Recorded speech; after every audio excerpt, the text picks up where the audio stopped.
Kejadian yang aku alami ini bertepatan pada tanggal 14 Februari beberapa tahun yang lalu, yang kata banyak orang tanggal atau di hari itu adalah merupakan hari kasih sayang.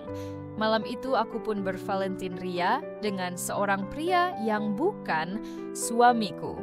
Namaku Harnum. Aku sudah 15 tahun menjadi janda. Kubesarkan ketiga anak-anakku dengan tenagaku. Aku harus pontang-panting mencari nafkah agar anak-anakku bisa terus melanjutkan pendidikannya. Setelah 5 tahun aku sendiri, anak sulungku, Harun mulai bisa membantuku di pasar. 2 adik perempuannya pun harus pula kerja keras di rumah. Aku bangga pada anak sulungku yang mau membantuku di pasar berjualan. Dia mau bekerja keras, mengangkati barang-barang pelanggan seperti beras, selalu dia pikul walau seberat 20 kilo, nilai raportnya juga cukup bagus dan kami senang padanya. Aku kira dia adalah seorang anak yang sangat berbakti kepada ibunya yang sudah janda. Ketika ayahnya meninggal dunia, dia masih kecil dan adiknya yang paling kecil baru belajar berjalan. Karena mereka masih kecil, aku dan ketiga anak-anakku selalu tidur sekamar. Terkadang aku membutuhkan Harun untuk mengambilkan air panas, untuk menyeduh susu instan adiknya yang paling kecil. Harun selalu saja kurang tidur. Jika sedang turun hujan, aku selalu mengeloni Harun untuk melepas rinduku pada bapaknya yang mirip sekali dengan wajahnya. Aku menolak setiap tawaran laki-laki yang mau menikahiku. Terlebih jika laki-laki itu tidak jelas, apalagi yang gelagatnya hanya mau menumpang hidup dalam kehidupanku yang aku anggap sudah susah. Sementara mereka menganggap aku seperti orang mampu, karena aku memiliki 2 buah kios peninggalan suamiku yang terus aku urus dengan gigi. Harun memang suka kolokan. Kalau malam dia suka bertingkah minta minum padaku layaknya dia masih kecil dulu. Bila aku larang, dia selalu merengek. Bahkan dia tidak malu bertingkah seperti itu di depan adik-adiknya. 5 tahun dia terus seperti itu padaku. Walau sebenarnya airnya sudah tidak ada. Sampai sudah kelas 3 SMP pun dia tidak bisa tidur. Kalau tidak minum dulu seperti itu. Apakah sebenarnya yang terjadi padaku? Setiap kali Harun bertingkah seperti itu, terus terang saja keinginanku jadi meningkat. Apalagi sudah cukup lama aku tidak mendapatkannya semenjak suamiku tiada. Karena kan usiaku juga masih produktif. Terkadang, jika aku merasa butuh, aku malah sering menyodorkannya pada Harun. Kemudian tanganku bergerak untuk semakin melambungkan anganku sendiri, seraya aku membayangkan kalau saat itu aku dengan suamiku. Sampai akhirnya aku tertidur pulas. Setelah aku berhasil meraih puncak kesenanganku dari apa yang aku lakukan itu. Terkadang Harun justru tertidur lebih dulu, tetapi biasanya kalau aku belum tuntas, aku terus memintanya sampai aku benar-benar sampai di puncak. Jika dia tidak mau, aku pun menakut-nakutinya kalau besok-besok aku tidak akan mengizinkannya seperti itu lagi. Sampai Harun kelas 1 SMA, kebiasaan itu masih terus berlanjut. Semakin lama, caranya pun semakin membuatku benar-benar kelabakan. Dia selalu memintanya saat kami nonton TV, ketika adik-adiknya sudah tidur, atau kalau dia ingin dia tinggalkan kamar tidurnya, lalu datang ke kamarku dan langsung saja meminta minum seperti itu. Setelah merasa cukup, dia pun kembali ke kamar tidurnya. Malam itu, tepat tanggal 14 Februari, atau kata orang bilang Valentine Day. Malam itu, kami sedang nonton TV berdua sampai pukul sontak malam karena ada acara yang menarik. Sambil menonton, aku menyodorkannya ke Harun. Karena saat itu, aku jadi mau ketika melihat apa yang ada di dalam film yang kami tonton yang menggunakan antena parabola dari luar negeri. Tetapi malam itu keadaan menjadi berubah drastis. Mungkin itu akibat sebuah kesalahanku yang membiarkan tangan Harun menepis tanganku saat aku berusaha menyenangkan diriku sendiri. Dan tangan Harunlah yang menggantikan tanganku itu, sehingga aku pun menjadi semakin kesenangan.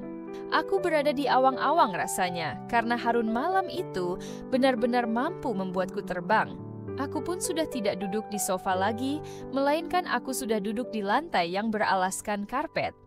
Saat itu tanpa sadar, karena aku sudah sedemikian rupa dan hampir tiba pada puncak kebahagiaanku. Aku tak ingat lagi bagaimana kejadiannya, tiba-tiba saja Harun sudah menyempurnakannya.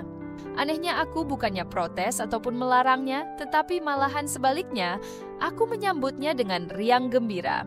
Harun yang baru mengalaminya pun berkreasi dengan penuh semangat. Sementara itu, aku yang sudah lama tidak mengalaminya pun juga terus menyambut dengan tidak kalah semangat.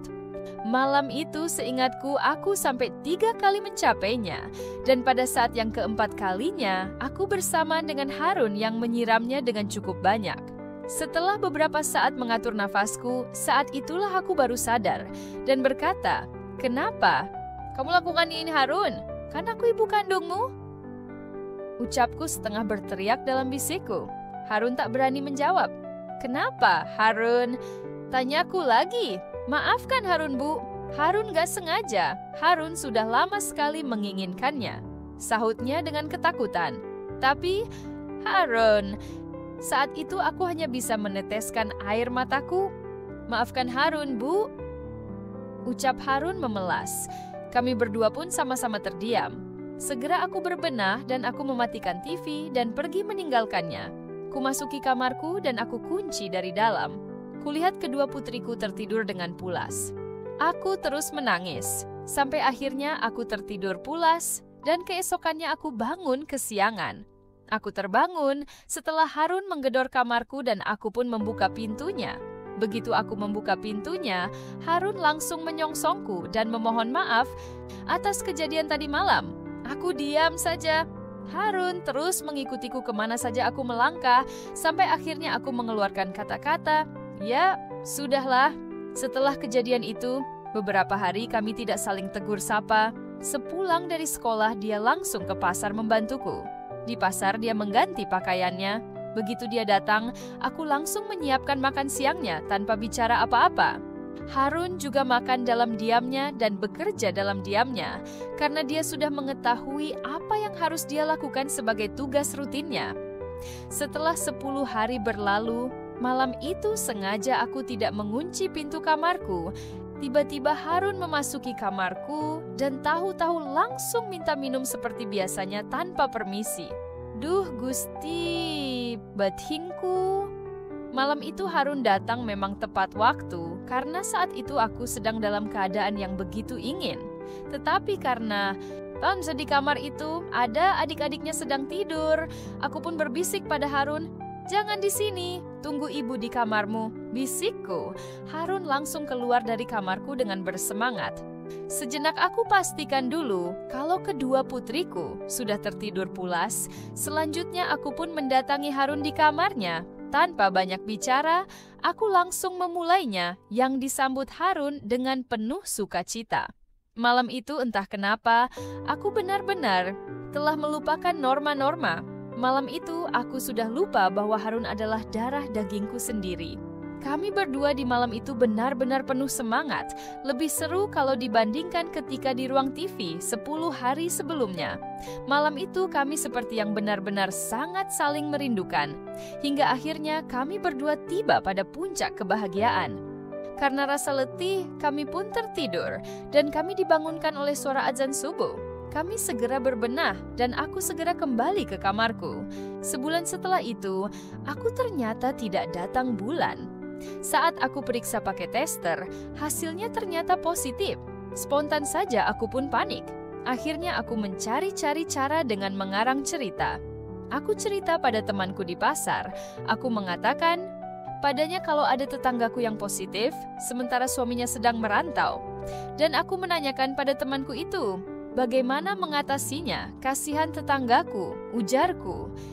Akhirnya temanku menyarankan agar aku membawa tetanggaku itu ke sebuah ahli jejamuan. Katanya kalau belum lewat sebulan masih gampang diselesaikan. Nasihatnya itu pun aku turuti. Aku segera pergi ke alamat yang diberikan oleh temanku itu. Aku beli jejamuan itu. Malamnya aku minum jamunya. Besok siangnya aku pun sudah kedatangan bulan lagi. Ini selama 4 hari. Setelah itu aku sampaikan pada temanku bahwa nasihatnya itu sangat manjur. Akhirnya temanku menganjurkan agar tetangga yang aku ceritakan padanya itu agar menyuruh pacarnya memakai pengaman untuk jaga-jaga jangan sampai kebobolan.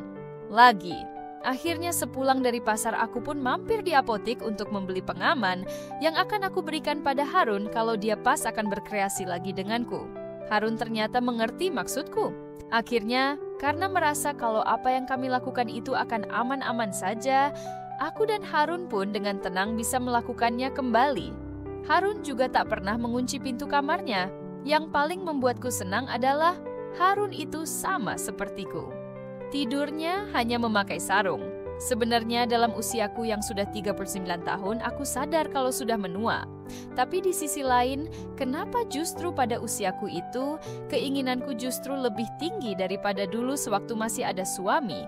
Apakah karena aku sangat percaya pada Harun, ataukah karena aku sangat menyayanginya? Ataukah aku yang tak mampu membendungnya? Sebaliknya juga pada Harun, dia selalu saja tak pernah menolak bila aku membutuhkannya. Pernah suatu kali kami berkreasi di kios kami, karena saat itu sepi pembeli, Harun tertidur di lantai di bawah meja-meja yang kami buat, di mana di atas meja-meja itu terbentang barang dagangan dan biasanya aku duduk di lantai menunggui pembeli. Tiba-tiba saja kemauanku itu datang tanpa permisi, sehingga aku pun memintanya pada Harun. Dengan sukacita Harun pun memberikan apa yang aku pinta. Akan tetapi pada saat aku hampir saja dapat, tiba-tiba ada pembeli datang membeli sabun mandi. Dan dengan terpaksa aku pun melayani pembeli itu. Saat itu aku merasa sangat sebel, aku pun melayani pembeli itu dengan cepat. Setelah pembeli itu pergi, aku kembali ke tempat semula dan melanjutkannya dengan Harun, sembari sesekali aku melihat ke sekeliling, hingga akhirnya kami pun mendapatkannya. Aku bangkit dan Harun kemudian pergi ke toilet umum, sedang aku membersihkannya pakai tisu. Mosemedaf dan Harun kembali, baru gantian aku ke toilet umum. Dalam keadaan yang seperti itu, kami hanya saling melempar senyum senang saja. Sebuah senyuman yang tak mungkin bisa diketahui oleh orang lain akan makna yang sebenarnya. Itulah pengalaman yang tak akan pernah bisa aku lupakan dan bahkan tak akan pernah bisa aku hentikan. Sekian, terima kasih. Jangan lupa subscribe, like, comment, share.